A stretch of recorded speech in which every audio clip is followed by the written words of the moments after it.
Hi, good day. My name is Josiah John. I am in class SE 504, Seminar of Special Education Issues with Dr. Dunbar. This is my Signature 2 project, and the title of my Signature 2 project is Impact of Dress Code on Off Task Behavior. So I believe that there is a lot of inconsistently enforced uh, across the entire country when it comes to the dress codes in the public school system. Students are allowed to wear almost anything within a very loosely defined policies. I believe, like I said, very inconsistent, and I believe that a lot of these inconsistencies in the dress code leads to visual and social distractions within the classroom. So, according to the National Center of Education Statistics, only 18% of public schools required uniforms in the 2019-2020 school year, so less than 20% required uniforms, according to Gastra from the Public Library of Science. The reduction of off-task behavior can lead to 6% increase on academic performance. So when I'm looking at, they're saying that um, dress codes and the inconsistency of dress codes can lead to distractions visually and socially within the classroom.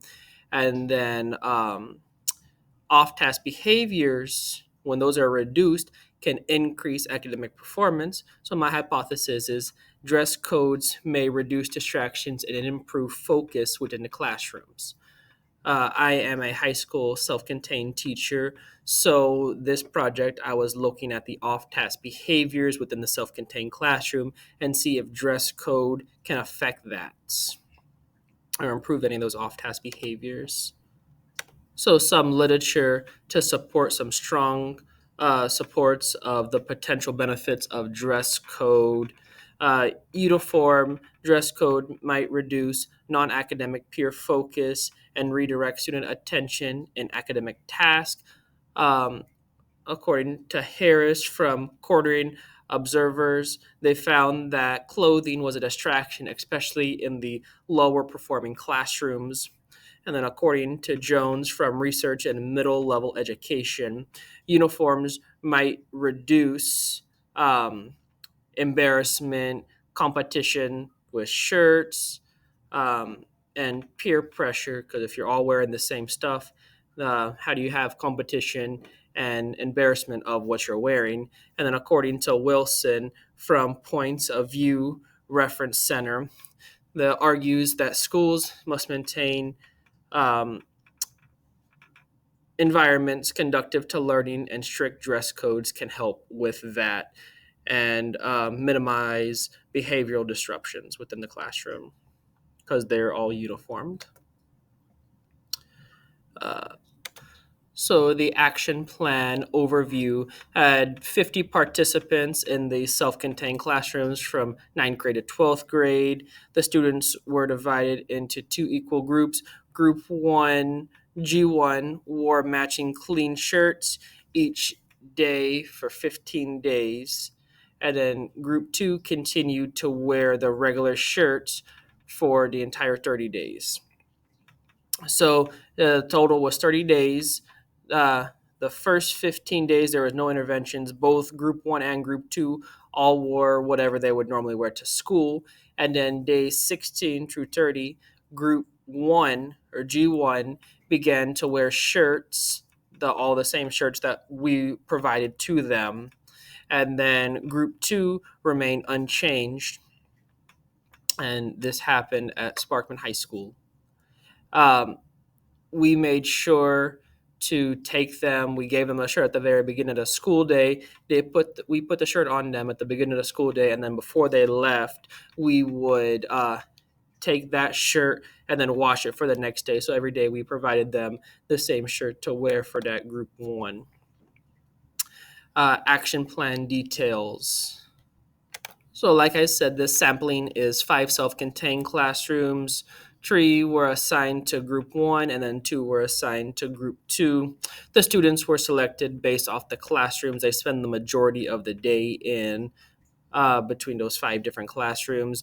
And then I chose 3 students from each group who typically exhibit off task behaviors and collected data on them. So in total, we were looking at 6 different students that we were tracking data on.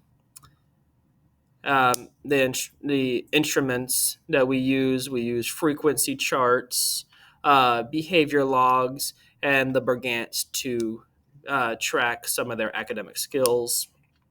And these are very familiar tools that we use with all of the students. The students are familiar with them, the teachers and the parents are all familiar with these.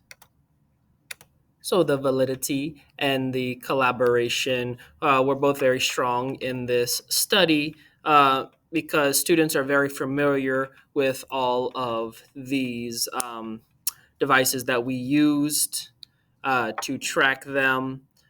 Teachers and pairs are already familiar with these because they're already put in place for these students. So, like I said, use the Bergantz, the frequency charts, and the behavior logs. Ethical considerations. So, all the parents signed forms for permission. These forms were approved by our administration at the school. Confidentiality, no names or identification information were shared outside of the classroom team. And then this research was not approved by the University of West Alabama's Interior Research Board. However, it was approved by the administration at Sparkman High School. No harm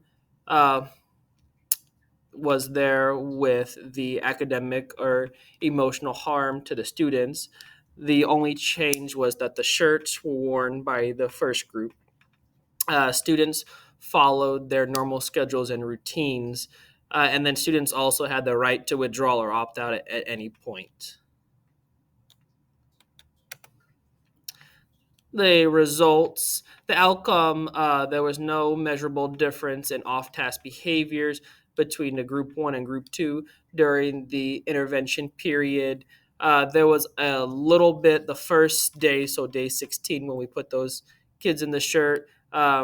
They weren't as distracted as they normally are, probably wondering why they might be having those shirts on. But behavior kind of remained consistent for both groups for all 30 of the days. No improvement in the frequency, behavior, or Bergantz assignment assessments during the uniform period. Some of the possible reasons: the uniform shirts alone may not have been super meaningful. The group 1 students are our lower functioning students at the school, so clothes may not be a big focus for them to begin with. Or possibly the 15-day intervention may not have been long enough time for the kids to even really notice that. Connecting the behavior to the academic achievements. Like we said, the off task behaviors, the reduction of that has shown some improvements to academic achievement. There really wasn't much shown with this particular assignment, might have been a little different with another group. And then the conclusion: even though the study did not show much change, improving behavior over time may boost academic performance long term for the correct group. Some of the things I could have possibly done different is extend the uniform period out longer instead of just having just 15 days of an intervention, maybe extending it out longer. Could have also had a positive behavior intervention supports alongside the dress code to reward the on task behaviors for greater motivation. And then got more feedback from the teachers and paraprofessionals with their daily interactions with students may have revealed insights to the data chart that the data charts cannot necessarily give that information. And last one, like I said, the group that we did the search mainly with was our lower functioning. Maybe the next time I would have had the higher functioning ones do the shirts. They'll wear the same shirts and see if that would have made a difference for their clothing. Some additional ideas. I definitely would like to have been able to include the general education students to compare their behavior and focus for the entire school, and be able to look at the social emotional impact, explore whether uniforms influence students' confidence, anxiety, peer relations. Um, then track long term um, effects, look at a full year or a semester to observe, and then also would have liked to hear from students' voices, have surveys, seeing if they're comfortable, more confidence, at making that everybody has the exact same thing on, or if they even cared at all about that, if it made any difference to them. I would have liked to have been able to know that. My final thoughts. Well, this particular intervention may not have shown much changes in the short term, but research has provided some valuable insights. I think it opens up a deeper exploration of the dress codes that might, with consistency and incentives, might be able to improve focus in the long term, which could improve results within the classroom. um, yeah, and I think that dress code may not just reduce off task behavior, but also paired up correctly could improve a lot within the schools. Um, I think that this study is just a stepping stone of the future research and strategies to improve both behavior and academic outcomes. And I just want to thank you so much for watching my presentation. And these are my references that I used filling out my paper and then also this presentation. So thank you.